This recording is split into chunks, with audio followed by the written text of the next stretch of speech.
El año pasado tomé una decisión impulsiva, movido por la curiosidad más insana que podía tener alguien como yo. Pedí mi primera caja misteriosa de la red profunda. El procedimiento era tan simple como inquietante. Se trataba de enviar dinero, generalmente en criptomonedas, a un desconocido en algún punto remoto del mundo. No había nombres, ni direcciones visibles, ni garantías. Solo un canal de pedido cifrado y el acuerdo tácito de que ambas partes permanecerían en el anonimato total. Esa persona a cambio te enviaría un paquete con contenido desconocido, supuestamente acorde al monto que hubieras pagado.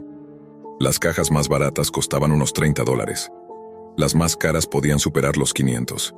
Yo, siendo un novato absoluto, decidí pagar una cantidad intermedia. No quería ser el tonto que gasta demasiado y recibe aire, ni el desconfiado que paga poco y no recibe nada. Cuando finalmente completé el pedido, pasé días convertido en un manojo de nervios. El miedo a lo desconocido se mezclaba con la ansiedad de haberle entregado dinero a un fantasma digital. Cada día miraba el buzón, imaginando si alguna vez vería esa caja o si había sido víctima de una estafa silenciosa. 2 semanas después el paquete llegó. Para mi sorpresa, lo hizo de manera bastante normal. Una caja nueva, bien envuelta en plástico de burbujas y cinta negra, enterrada bajo una avalancha de cacahuetes de embalaje rosados.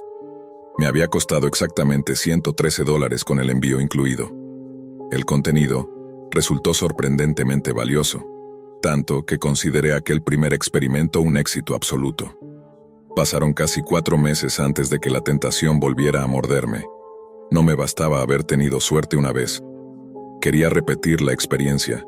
Esta vez, sin embargo, decidí que jugaría más alto. Me dije que seguiría cada paso exactamente igual, con la única diferencia del monto.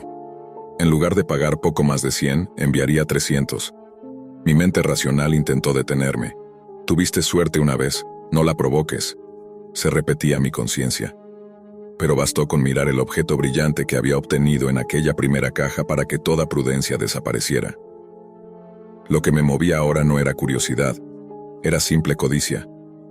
Hice el pedido, y 15 días después, un martes por la tarde al volver del trabajo la vi, una caja de tamaño mediano, amarilla y blanca, esperándome en el porche. Sentí una descarga eléctrica recorrerme el cuello, como una ola cálida que subía hasta mis manos.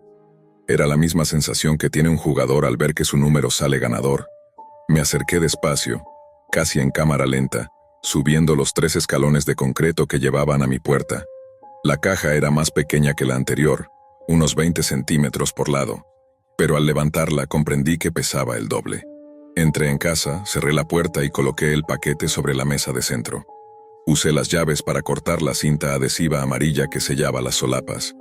Estaba tan bien envuelto que tuve que contener mis impulsos de romperlo con las manos. Respiré hondo. Me obligué a ir despacio. Cuando por fin abrí la caja, lo primero que vi fue una toalla gruesa, doblada varias veces. Servía como amortiguador, ocupando los huecos internos para evitar que el contenido se moviera. La toqué con cautela, esperando, no sé, tal vez un movimiento, un salto. Pero no, solo era una toalla sorprendentemente suave. Debajo de ella había una caja de madera tallada a mano, con intrincados detalles florales y un botón redondo, negro, sobresaliendo del centro. Pegada al botón, una nota escrita con tinta azul. Decía: recibirás $1 millón si decides presionar el botón. Si lo haces, una vida será tomada de manera inesperada. No habrá consecuencias para ti. Tienes 24 horas para decidir. Pasado ese tiempo, mi asociado regresará por la caja o por tu pago. Me quedé mirando aquel mensaje como si fuera una broma pesada. Pero la caja no parecía un juguete. Era sólida, pesada, de madera vieja. Durante horas debatí conmigo mismo, oscilando entre la incredulidad y una absurda sensación de poder. Cuando el reloj marcó las 11:30 de la noche, mis dedos temblaron sobre el botón, y lo presioné. El clic fue casi imperceptible. Inmediatamente sentí un vacío en el pecho, como si me hubieran arrancado el aire. Lloré. Me odié por haberlo hecho. Rogué que, si aquello era real, la persona elegida fuera alguien perverso, alguien que mereciera ese destino. 30 minutos después el timbre sonó. Al abrir la puerta, un hombre mayor me observaba. Delgado, recto como un palo, con un sombrero negro y un traje de rayas que le quedaba grande. Me habló sin rodeos. Creo que tienes algo que nos pertenece, muchacho. Le entregué la caja envuelta en la toalla. Él la sostuvo contra el pecho con una delicadeza casi paterna, como quien protege un recién nacido. Luego levantó la vista y sonrió apenas. «Ahora tengo algo para ti», dijo. En su mano había un cheque. Vi mi nombre escrito con precisión mecánica. La cifra, 1.000.000 exacto. El nombre del emisor, Solomon King. El banco, el mismo donde yo tenía mi cuenta. Tragué saliva, incapaz de hablar. El hombre levantó el pulgar y el índice, simuló una pistola y lanzó un chasquido. Luego giró sobre sus talones y desapareció calle abajo. Quedé paralizado en la puerta, tratando de unir los fragmentos de lo ocurrido. ¿Cómo era posible que alguien tuviera mi nombre, mi cuenta, mi dirección? Cerré la puerta con las manos temblorosas. Entonces sonó mi teléfono. Un mensaje de texto proveniente de un número imposible, una serie de ceros. Solo contenía un enlace. Sabía que abrirlo era una estupidez, pero lo hice. La página tardó unos segundos en cargar. Lo que apareció en la pantalla fue un video. Un hombre con una bolsa negra cubriéndole la cabeza, atado a una silla en un sótano de paredes de cemento. Sus sollozos eran apagados, apenas audibles. Vestía jeans sucios y una camiseta blanca manchada de sangre. Desde la izquierda del cuadro apareció otra figura. Llevaba un reloj de pulsera y sostenía un revólver plateado. El cañón se alzó y se apoyó sobre la cabeza cubierta del prisionero. Grité sin pensarlo. Pero, por supuesto, el hombre del video no podía oírme. El disparo resonó como un trueno. El cuerpo del hombre se tensó, luego se contrajo en espasmos. La cámara enfocó el reloj del tirador. La hora marcaba las 4:39. Exactamente 33 minutos después del momento en que yo había presionado el botón. El video se detuvo. Mi garganta se cerró. Borré el historial, eliminé el mensaje, pero nada podía borrar la certeza de lo que acababa de provocar. Con el alma en ruinas, tomé las llaves y conduje hasta el banco. No quería hablar con nadie, solo depositar el cheque y que todo terminara. Usé el cajero automático, evitando a la cajera curiosa que siempre preguntaba demasiado. Introduje la tarjeta, el PIN, el cheque. Confirmé el depósito. Y regresé a casa. Esa noche no dormí. La culpa y la ansiedad me aplastaban el pecho. Al día siguiente, mi teléfono sonó de nuevo. Era una llamada del banco. No tuve valor para responder. Minutos después llegó un mensaje de voz. Lo escuché. La voz era la del gerente, un hombre llamado Thomas. «Señor, soy Thomas, de la sucursal de la Cooperativa Financiera Central. Recibimos su depósito, pero tenemos algunas preguntas. Normalmente depósitos de esa magnitud deben hacerse en persona. Sin embargo, ya comenzamos a procesarlo. Verá, el cheque proviene de una cuenta a nombre de Solomon King, y parece que esa cuenta tiene fondos insuficientes. Necesitamos que se comunique con nosotros cuanto antes». El mensaje terminó con un clic seco. Y yo solo me quedé ahí, en silencio, escuchando el eco de mis propios actos. Apagué el teléfono con las manos temblando. La voz del gerente seguía resonando en mi cabeza. Fondos insuficientes. No sabía si debía sentir alivio o terror. Si el cheque no tenía respaldo, significaba que todo había sido una farsa elaborada. Pero ¿por qué tanto esfuerzo para una broma? ¿Quién era ese tal Solomon King? Esa noche intenté convencerme de que todo había terminado, que lo del video era falso, un montaje hecho para asustar, pero en el fondo, algo no cuadraba. A la mañana siguiente el timbre volvió a sonar, no esperaba a nadie. Cuando abrí la puerta el aire frío me golpeó el rostro. En el suelo había un sobre negro sin remitente. Lo levanté con cautela. Dentro había una sola hoja de papel. En el centro, impreso en tinta roja, se leía: «Gracias por cumplir tu parte del trato. El pago fue simbólico. La deuda, no». El corazón me dio un vuelco. La nota olía a madera quemada. En el reverso había una foto. Era mi casa, una imagen tomada desde la calle la noche anterior. En la ventana del salón se me veía claramente, observando hacia afuera, con el teléfono aún en la mano. El miedo se convirtió en pánico. Cerré la puerta, eché el cerrojo y corrí a revisar cada habitación. Todo estaba en su lugar, nada fuera de lo normal, hasta que escuché un sonido leve, metálico, proveniente del pasillo. Era un clic, como el de un interruptor diminuto. Me quedé quieto. El sonido volvió, esta vez acompañado de un zumbido eléctrico, suave, constante. Provenía del interior de mi buzón de correo. Al abrirlo encontré un pequeño dispositivo cuadrado, adherido al fondo con cinta gris. Una luz roja parpadeaba lentamente. No quise tocarlo, ni siquiera pensar qué podía ser. Corrí hacia el auto. Necesitaba irme, desaparecer de allí. Arranqué el motor y conduje sin rumbo durante más de una hora.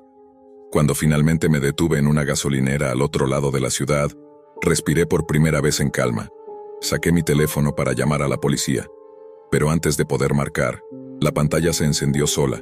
Un nuevo mensaje, sin remitente, solo una frase. No era un juego, Daniel. La próxima vez no serás el que presione el botón. La sangre se me heló. ¿Cómo sabían mi nombre? Nunca lo había usado en los pedidos, ni en los envíos, ni en ninguna parte. Volví a casa al amanecer, agotado, con la esperanza absurda de que todo fuera una pesadilla. Pero la caja ya no estaba. Ni la toalla, ni el sobre negro. Solo un círculo oscuro marcado en la madera de la mesa donde había estado la caja. Un anillo perfecto como una huella de quemadura. Durante semanas viví paranoico. Cada sombra me parecía una amenaza. Cada llamada una advertencia. Intenté rastrear el origen del sitio web, del mensaje, del cheque. Nada. Todo conducía a servidores falsos, cuentas desaparecidas, identidades inexistentes. El banco canceló la transacción y cerró la investigación por actividad sospechosa. Thomas, el gerente, dejó de trabajar allí sin previo aviso. Nadie supo decirme por qué. Meses después, una carta llegó a mi nombre, enviada desde una dirección en otro país. No tenía sello postal, solo mis datos escritos a mano con la misma caligrafía de la primera nota. Dentro había una copia del cheque original y una palabra escrita con tinta negra: siguiente.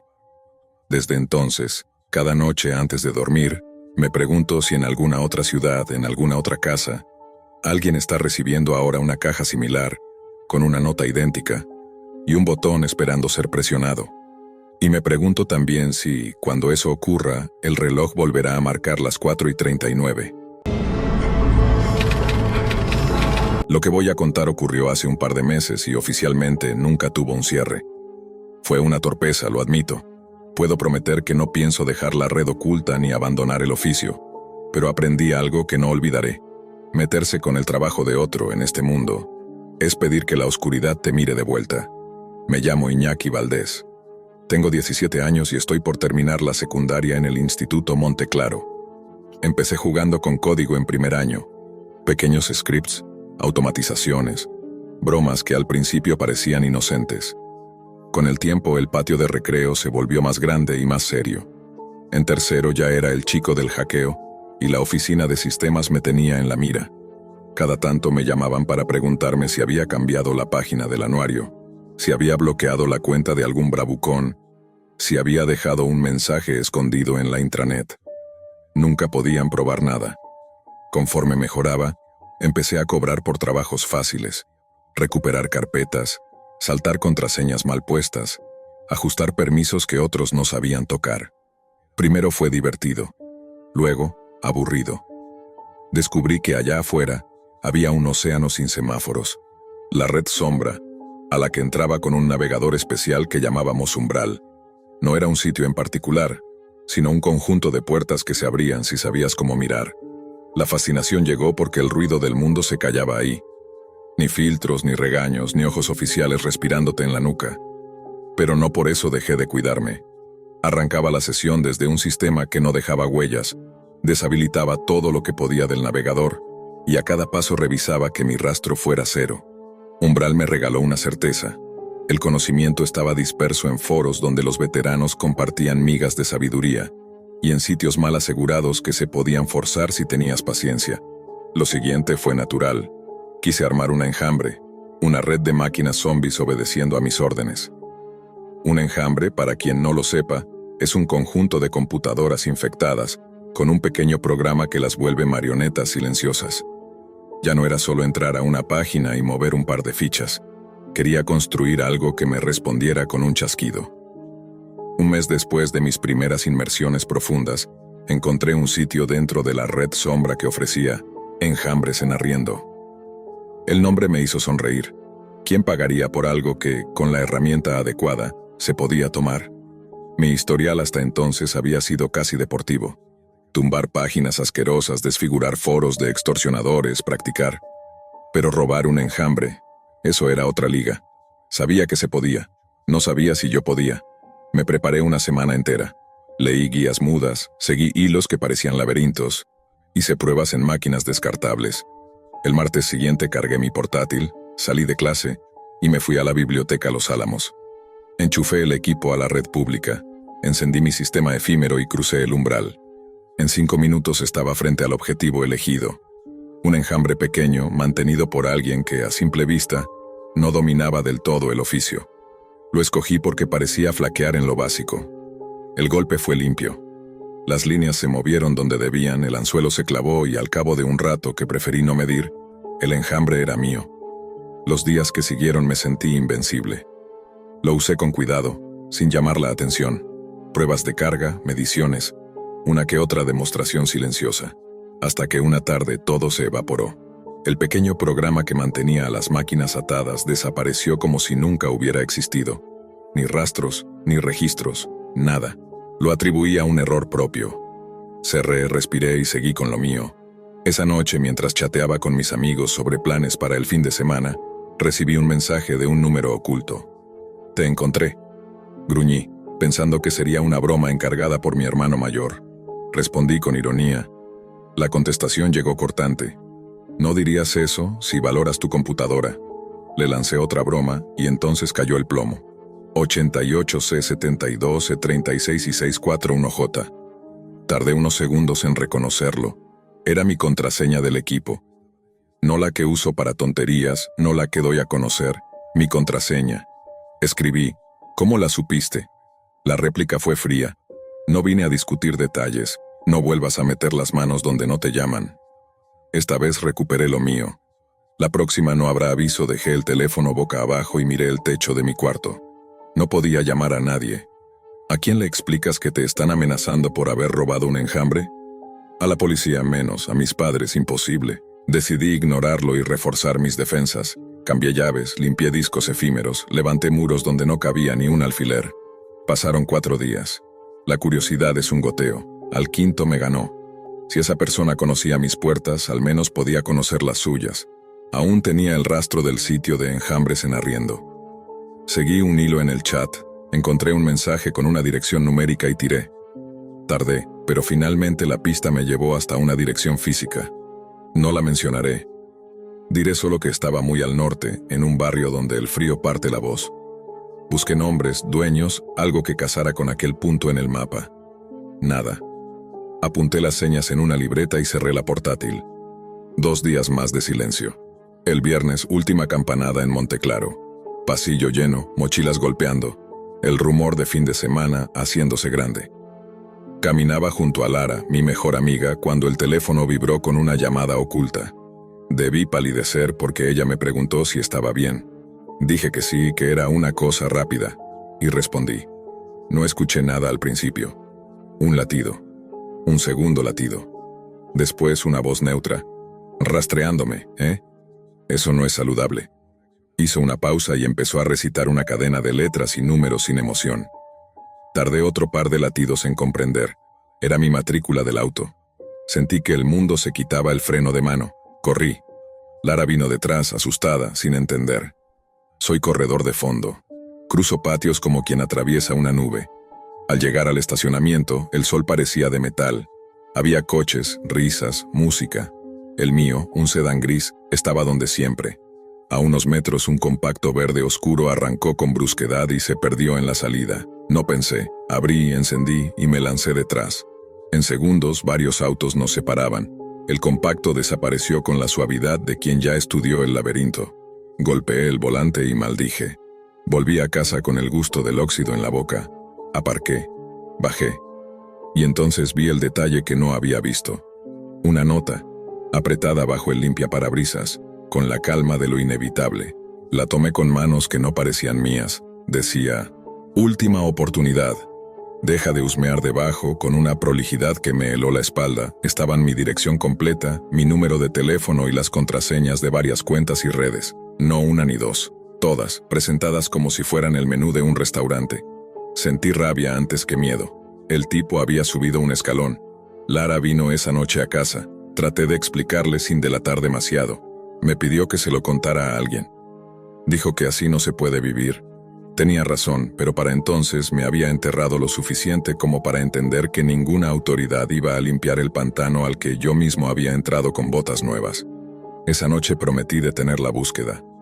Me repetí que era lo más sensato. Pero la promesa y el sosiego son cosas distintas. Uno puede jurar dejar un asunto. Otra cosa es hacer que el asunto te deje a ti. Las semanas pasaron, y aunque la calma pareció volver, Iñaki Valdés no lograba quitarse la sensación de que alguien seguía observando cada movimiento de su teclado. Revisaba sus registros una y otra vez, desconectaba el enrutador por las noches, y aún así, algo dentro de él sabía que aquel juego no había terminado. A simple vista todo estaba igual. Clases, tareas, conversaciones con Lara, los mismos pasillos del Instituto Monteclaro. Pero las noches se habían vuelto distintas. Cada vez que abría su portátil, notaba pequeños parpadeos que no había antes. Procesos en segundo plano que aparecían y desaparecían como sombras. Intentaba convencerse de que era paranoia. Sin embargo, en el fondo lo sabía. Lo estaban mirando. Una madrugada, incapaz de dormir, encendió la computadora para revisar viejos archivos. Entre las carpetas encontró una nueva, oculta, sin nombre visible. Dentro había un solo documento. No aprendes. Lo abrió con un nudo en el estómago. Era una captura de pantalla de su propia habitación tomada desde el ángulo exacto de su cámara web. En la esquina inferior se leía una línea. Te lo advertí. Iñaki se levantó de golpe y cubrió la cámara con cinta. Su corazón golpeaba como si tratara de salir. Desconectó cables, apagó luces, pero ya era tarde. No era solo su computadora, su entorno entero había sido vulnerado. Durante días no contó nada. Temía que lo tomaran por loco o, peor aún, que lo culparan. En su mente empezó a formarse una pregunta persistente. ¿Quién era ese otro hacker? No era un aficionado, eso estaba claro. Tenía acceso a redes, recursos y conocimiento que superaban por mucho los suyos. No era alguien común. Una tarde, mientras caminaba de regreso de la escuela, notó algo extraño. En el camino hacia su casa había un mismo coche estacionado en distintos puntos del recorrido. No parecía seguirlo con descaro, pero estaba ahí. Verde oscuro. El mismo.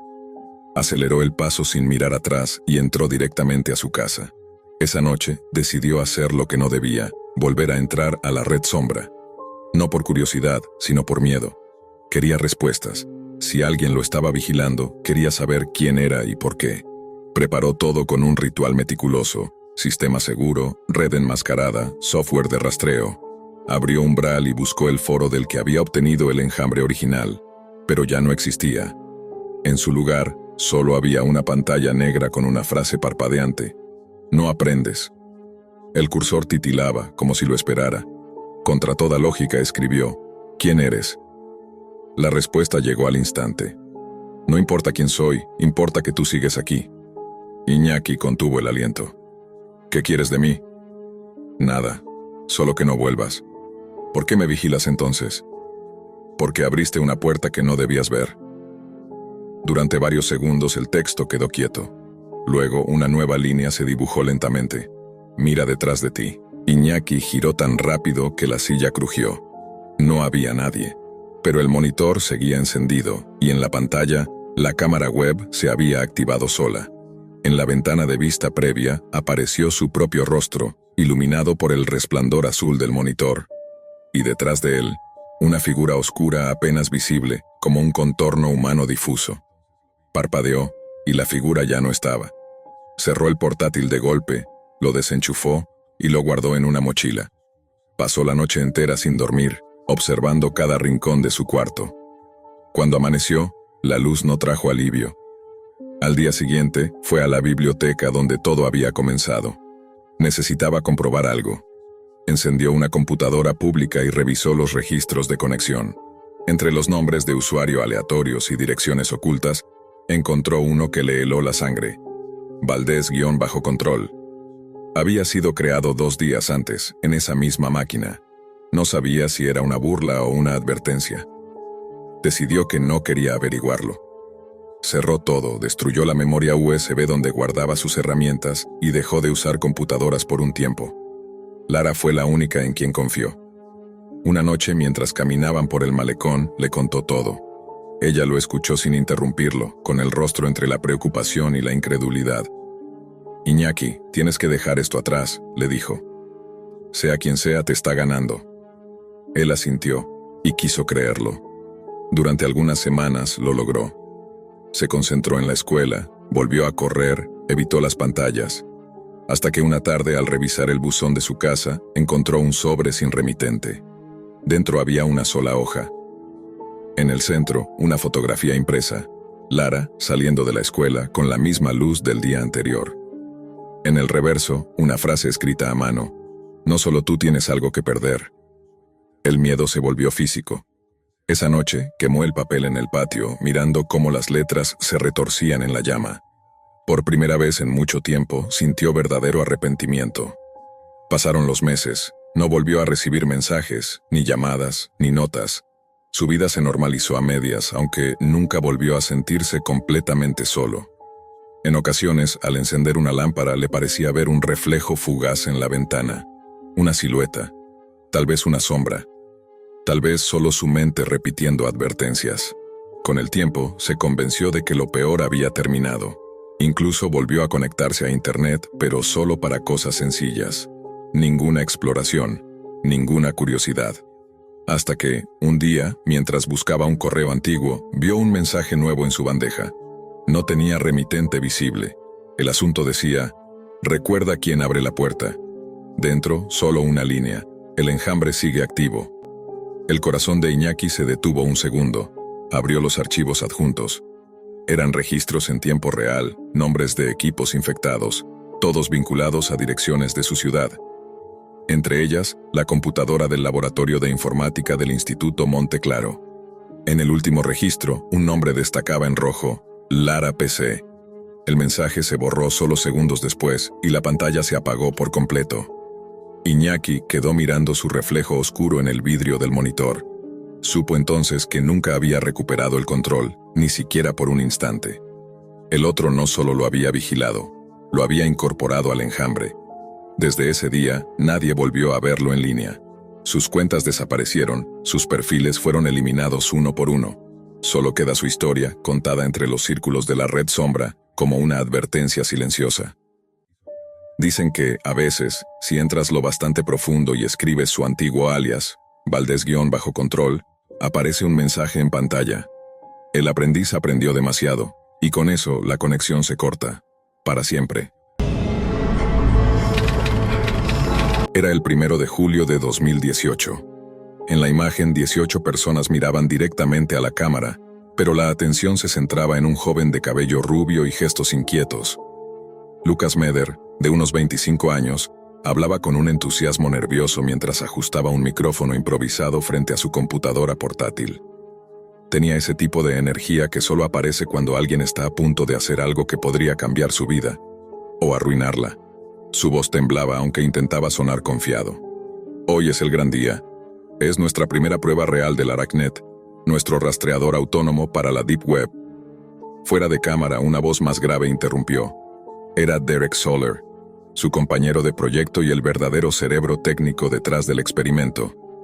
Lucas era el presentador, Derek el arquitecto silencioso del código. El lugar era un pequeño departamento universitario, cables colgando de la pared, pantallas parpadeando, tazas vacías, olor a polvo y café viejo. Allí estaban a punto de poner a prueba algo que no debía existir, un programa diseñado para explorar lo que el resto del mundo no podía ver. Lucas, mirando de nuevo a la cámara, explicó lo que estaban a punto de intentar. Los rastreadores convencionales, decía, no podían acceder a la Deep Web porque los sitios ocultos no estaban indexados. Ningún motor de búsqueda podía atravesar los muros de contraseñas, formularios o cifrados de autenticación. Pero Aracnet sí. Era una creación única. Un rastreador con algoritmos de aprendizaje automático capaz de elegir sus propias palabras clave, analizar patrones y tomar decisiones sobre dónde buscar. En teoría podría moverse libremente entre los dominios ocultos, encontrando conexiones imposibles de mapear por un humano. Derek, concentrado, apenas murmuró: «No exageres». Pero Lucas siguió hablando, disfrutando su momento de protagonismo. «Si todo sale bien, En unos meses podrían leer sobre cómo la Deep Web deja de ser un misterio. Tal vez incluso desaparezca. Con una risa nerviosa levantó el pulgar hacia la cámara. Luego el streaming se cortó. Pasaron 2 días. 3 de julio de 2018. Lucas reapareció frente al lente. Su rostro se veía más pálido, con ojeras profundas, pero seguía sonriendo. Hola a todos. Lo siento por la demora. Tuvimos un pequeño obstáculo a su espalda. Derek se movía frenéticamente entre ventanas y líneas de código. Lucas continuó explicando. El rastreador había funcionado durante horas, indexando cientos de sitios de la Deep Web hasta que de pronto se detuvo. El sistema mostraba un mensaje imposible. Indexación completa. Derek intentó reiniciarlo, modificar el código, incluso dirigirlo manualmente hacia nuevas direcciones. Pero apenas lo automatizaban otra vez, el programa volvía a detenerse, como si ya hubiera explorado todo lo existente. Lucas intentó bromear ante la cámara. Supongo que no hemos perdido el tiempo, aunque Derek está a punto de arrancarse el pelo. En ese momento, Derek se enderezó frente al monitor. Espera, creo que lo tengo. Teclados sonando, clics veloces, el silencio expectante. Una sonrisa le cruzó la cara por primera vez en días. Sí, está de vuelta, el Aracnet vuelve a funcionar. Lucas lanzó una carcajada, pero Derek no la compartió. Su expresión cambió de emoción a desconcierto. Esto es raro, muy raro. En la pantalla aparecían direcciones encriptadas, mercados ilegales, foros de falsificaciones, sitios con contenido turbio. Todo parecía normal hasta que Derek notó algo imposible. Cada enlace apuntaba al mismo destino. El rastreador detiene su búsqueda porque cree que toda la Deep Web es un solo sitio. Lucas se inclinó junto a él. Eso no tiene sentido. ¿Cómo va a pensar eso una máquina? Voy a entrar. El ambiente cambió. La tensión se volvió palpable. Lucas, intentando restar dramatismo, bromeó. Esto parece el comienzo de un mal chiste. Un hacker, un traficante y un tipo con ansiedad entran a un bar. Cállate, Lucas. Estoy concentrado. Las risas se extinguieron. El puntero del ratón comenzó a moverse por sí solo. Primero lento, luego con precisión. Las teclas se presionaban sin que nadie las tocara. ¿Derek? No soy yo. El navegador encriptado escribió por sí mismo una dirección dentro de la red Tor. La barra de direcciones se llenó de símbolos y letras sin sentido aparente. Lucas retrocedió, con la cámara temblando entre sus manos. Apágalo, apágalo ya. Derek presionó el botón de encendido, pero la laptop no respondía. El sistema no me obedece. Desconéctalo de la corriente. Tampoco funciona. Lucas levantó la laptop para mostrar a la cámara el cursor escribiendo solo. Esto es lo que todos querían ver, ¿no? Un hallazgo real, Lucas, por favor. Demasiado tarde. La pantalla cambió repentinamente. Un temporizador apareció en medio de la interfaz, marcando 15 minutos. Ambos se miraron sin entender. ¿Y si lo dejamos correr?, propuso Derek. ¿Estás loco? No sabemos qué hará cuando llegue a 0, por eso quiero verlo. Eres insoportable. El reloj siguió su descenso. 15 minutos. 9. 3. La cámara captó a Lucas levantando discretamente el pulgar y sonriendo, como si aún creyera que todo era parte del espectáculo.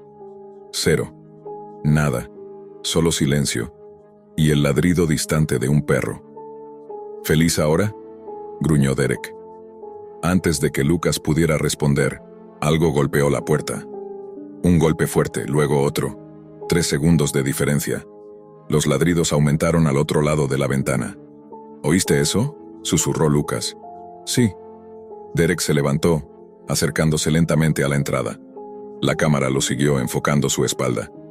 ¿Quién está ahí?, preguntó. Del otro lado, una voz respondió serena y confidente. ¿Todavía estás grabando, Derek? Lucas lo miró con horror. ¿Qué? ¿Quién dijo eso? El siguiente sonido fue un estallido. La puerta se partió hacia adentro con una violencia que hizo vibrar la cámara. Un estruendo seco, astillas en el aire, gritos.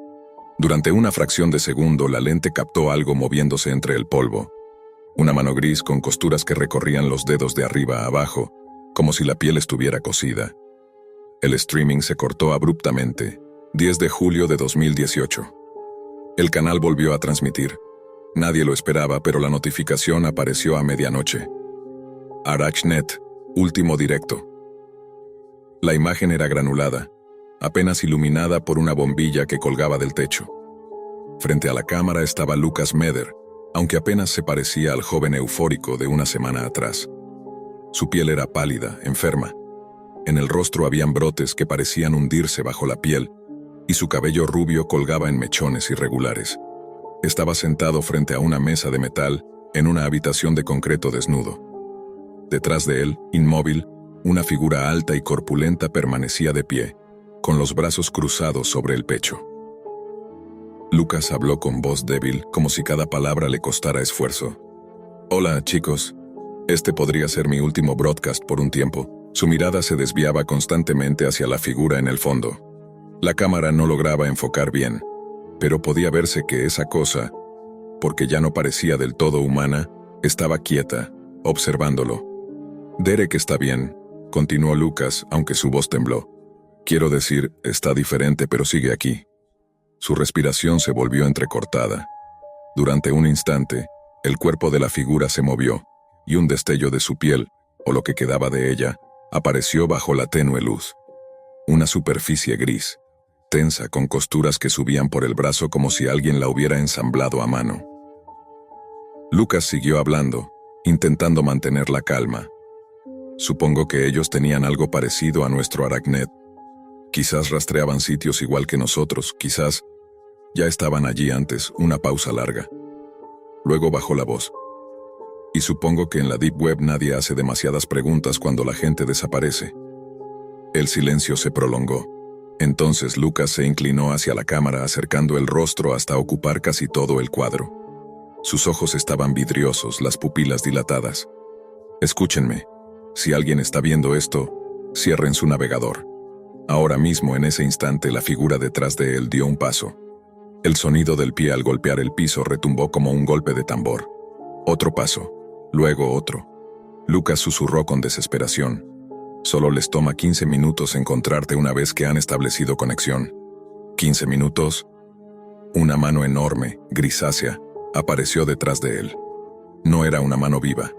Era de un material opaco, casi como tela gruesa tensada sobre algo que se movía.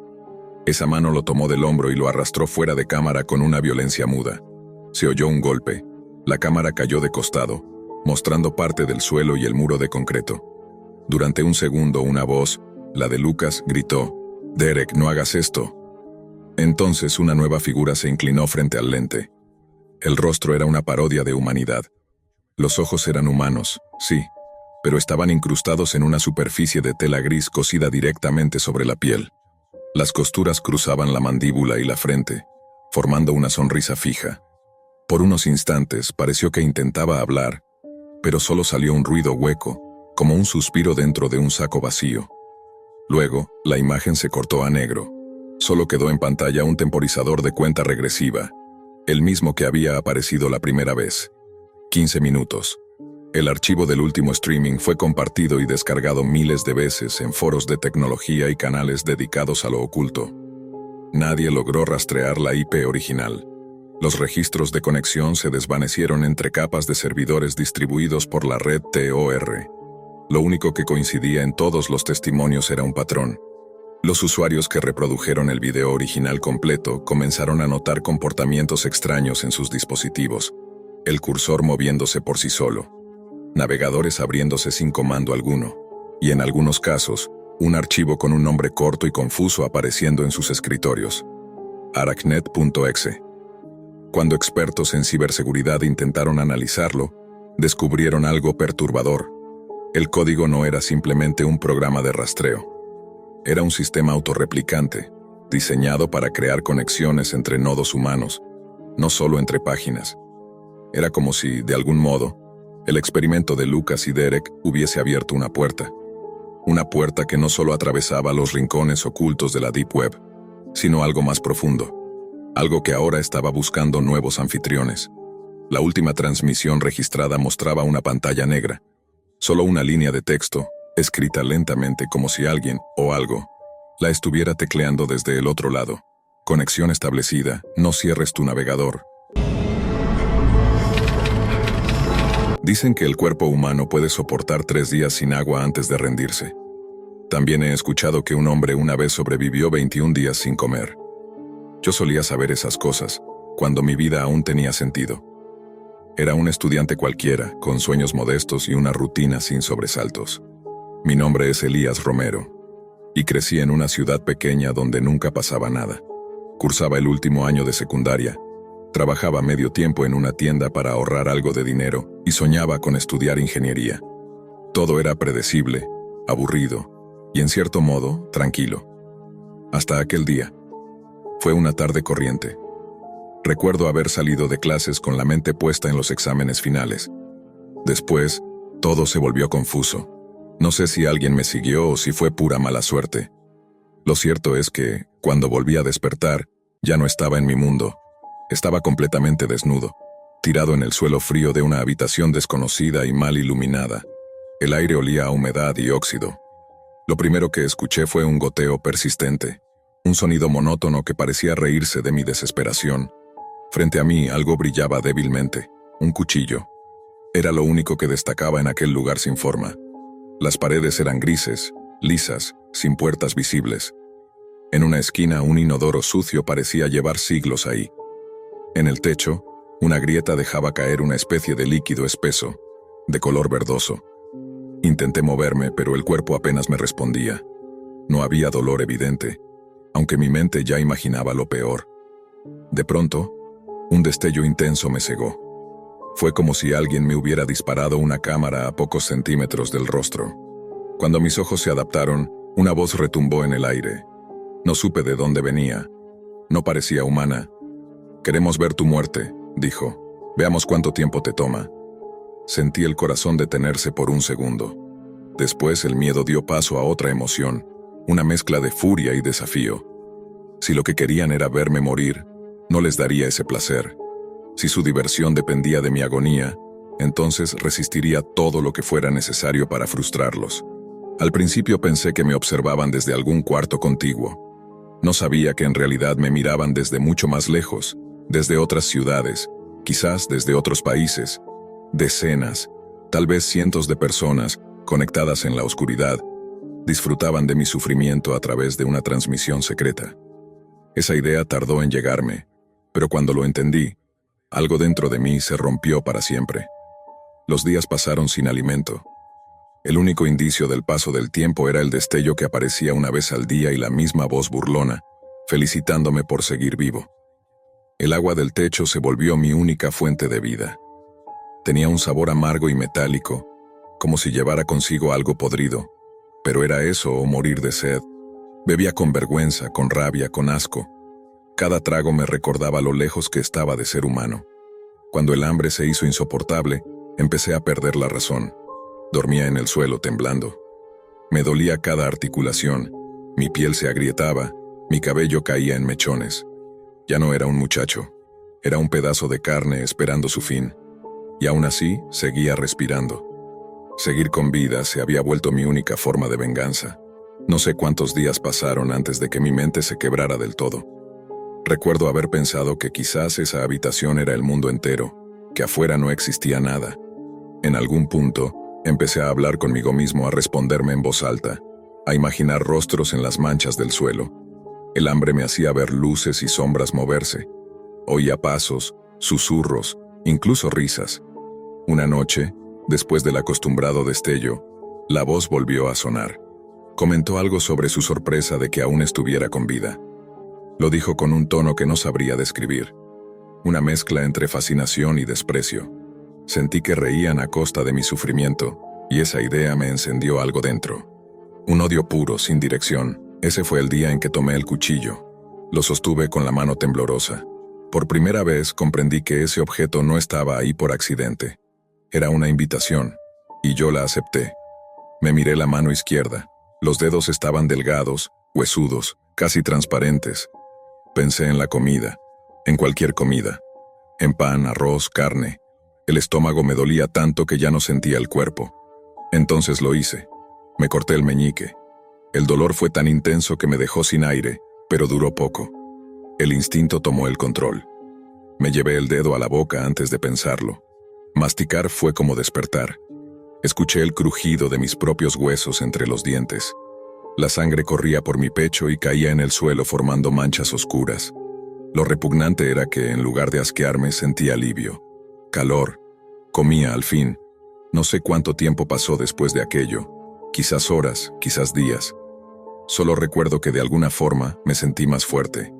Como si algo nuevo se hubiera instalado dentro de mí. Algo antiguo y salvaje que me mantenía en pie. Ya no temblaba tanto. Mi respiración era más profunda. Me reía de todo. De ellos, de mí, del mundo. Empecé a racionar mi cuerpo como si fuera una despensa. Sabía que necesitaba conservar la mano derecha, así que limité mis ataques a la izquierda. Los dedos de los pies pronto siguieron el mismo destino. El hambre no desaparecía, pero la sensación era distinta, casi eufórica.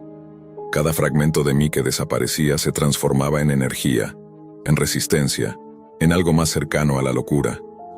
Cuando el siguiente destello apareció, la voz ya no sonaba divertida. Esta vez parecía satisfecha, como si esperara algo. No habló de mi muerte. Dijo que estaban a punto de mostrar mi historia al mundo. Ahí comprendí que lo que estaban haciendo conmigo era parte de algo más grande, una especie de experimento o espectáculo. Y aunque no lo sabía aún, mi sufrimiento no había hecho más que empezar.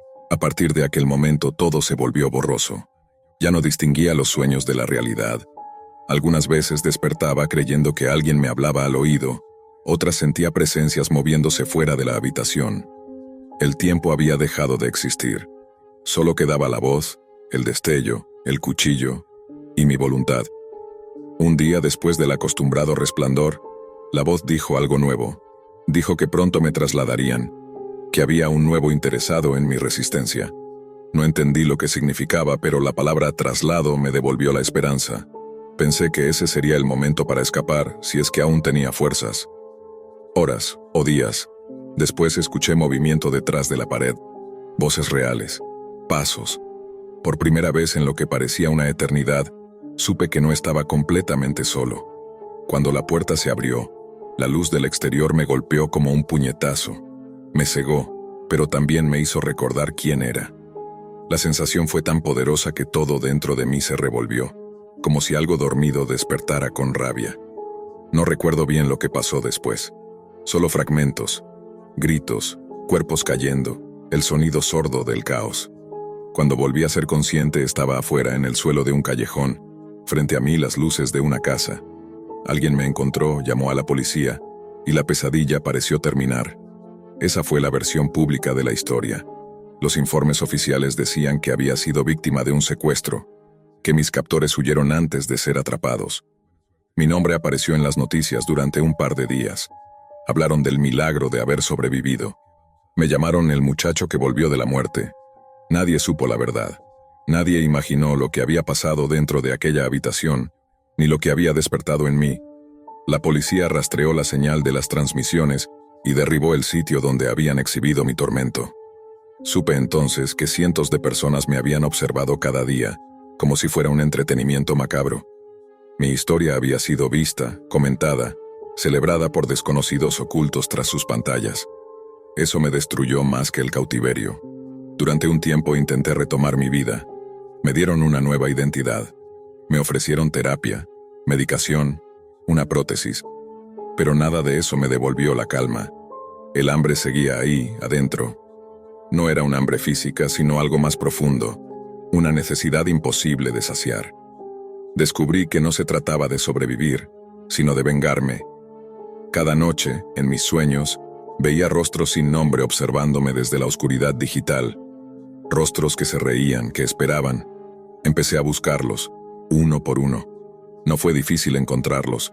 Las sombras de Internet guardan todo, cada dirección, cada mensaje, cada nombre de usuario. Fui tras ellos como un animal que rastrea el olor de su propio dolor. Y cada vez que los enfrentaba, cada vez que uno de esos espectadores desaparecía, el hambre se calmaba, solo por un instante. No sé en qué momento dejé de ser Elías Romero. Ahora soy algo más, algo que no necesita comer ni dormir, solo seguir el rastro de quienes alguna vez se alimentaron de mi sufrimiento. Dicen que el monstruo siempre deja de ser víctima cuando empieza a cazar. Tal vez tengan razón. El mundo cree que escapé de mis captores. La verdad es que nunca lo hice. Sigo dentro de aquella habitación, aunque mis pies caminen por la calle y mi voz suene normal. Sigo escuchando el goteo, sigo viendo el destello, y sigo sintiendo hambre. Hambre de ellos, hambre de justicia, hambre de todo lo que alguna vez me arrebataron. Cuando uno piensa en morir, suele imaginarlo como algo lejano, abstracto. Pero cuando la muerte se acerca sin avisar, cuando su sombra se sienta contigo a la mesa, te das cuenta de que acabar con tu vida no es tan sencillo como parece. No si aún conservas algo de conciencia o de miedo. Mi nombre es Samuel Durán, tengo 37 años, y hace 3 meses me dijeron que tenía un glioblastoma multiforme, el tipo de tumor cerebral más agresivo que existe. Desde ese momento, empecé a pensar en la muerte todos los días. No como un deseo, sino como un plan.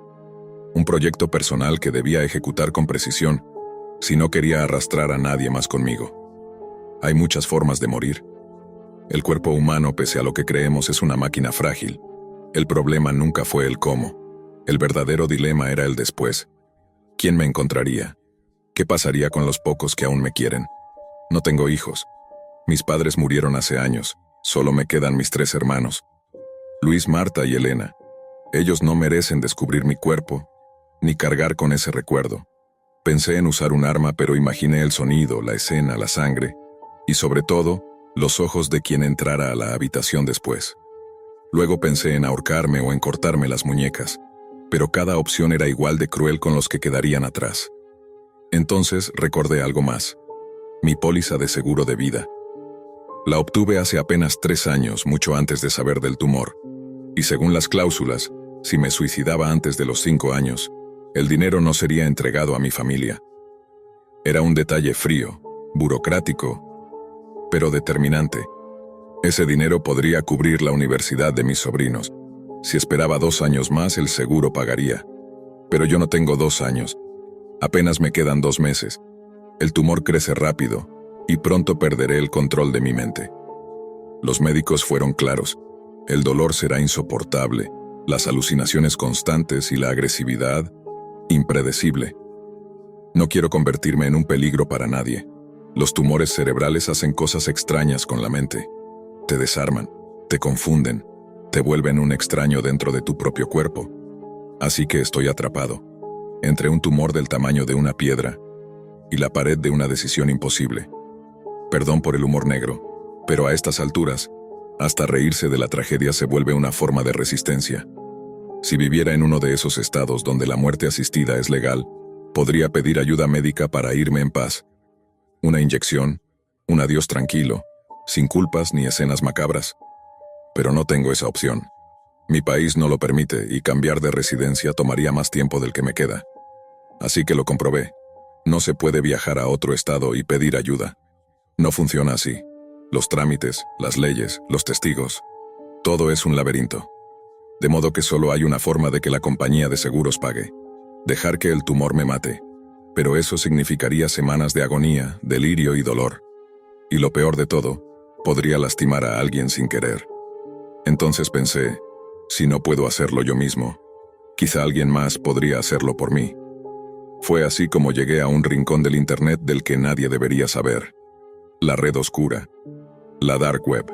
Había leído sobre ella, sobre lo que la gente es capaz de ofrecer allí. Asesinos, traficantes, estafadores. Cualquier cosa que puedas imaginar, alguien la vende o la compra. Y entre esos lugares, encontré un foro llamado Mátame Ahora. En un momento de desesperación escribí un mensaje. Nada planeado, solo una súplica. Que alguien me ayudara a morir, rápido y sin dolor. Al principio pensé que nadie respondería, pero en menos de 1 hora, mi teléfono comenzó a sonar.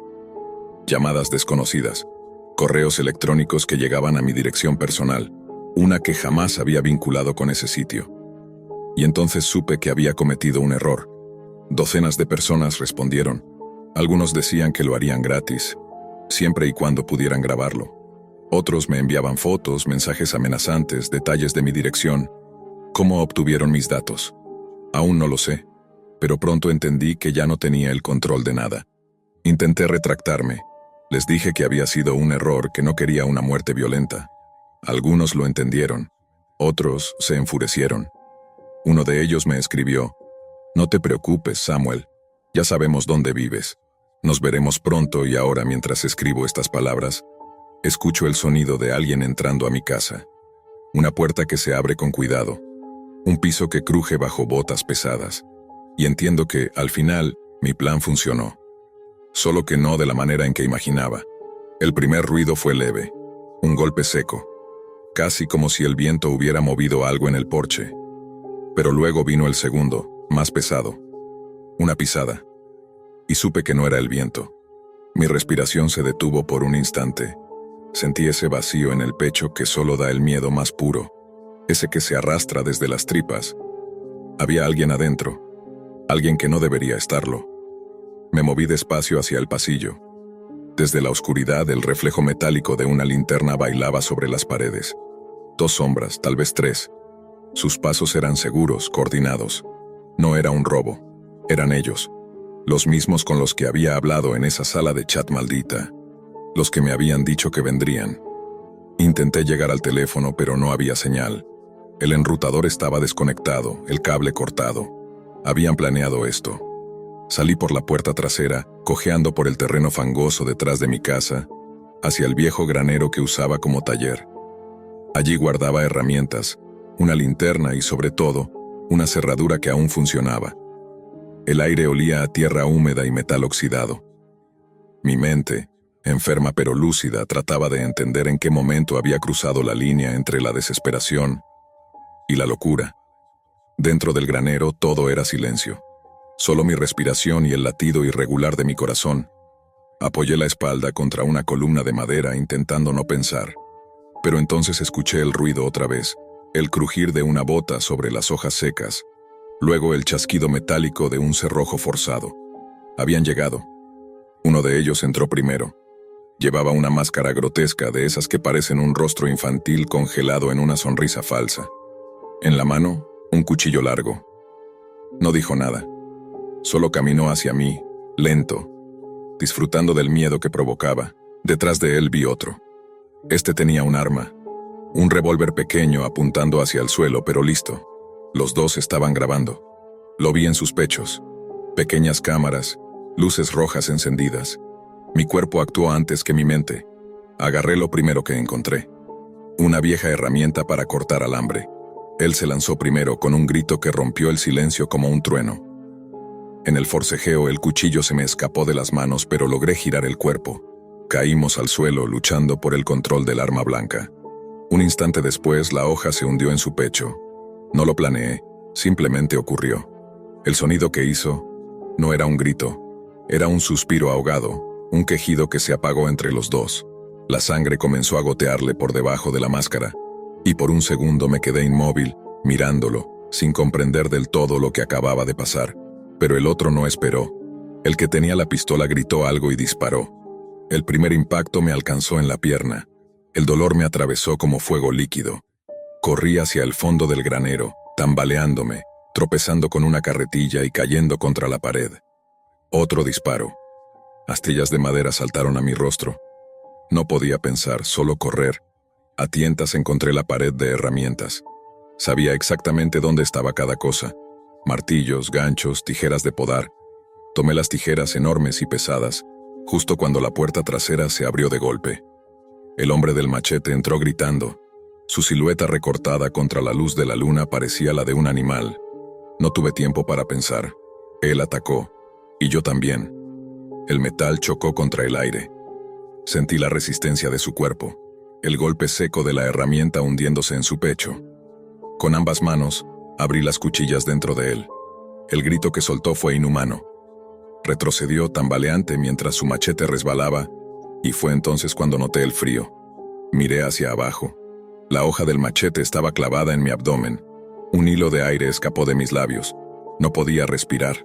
Alcé la mirada y allí estaba el tercero, de pie en la puerta principal apuntándome con un arma, una cámara brillando en su pecho. «No te muevas», dijo con voz firme, grabando cada segundo. Activó la luz de su cámara. El interior del granero se iluminó de un blanco espectral. Todo quedó expuesto, los cuerpos, la sangre, el caos. «¿Por qué no nos dejaste hacerlo?», preguntó. «Querías morir», Lo dijiste tú mismo. Intenté responder apenas murmurando. Fue un error. No entendieron. Él sonrió detrás de la máscara. Mataste a mis amigos, Samuel. Y ahora, yo voy a matarte despacio. Alcé la vista hacia las tijeras ensangrentadas que aún sostenía. Su voz era lejana.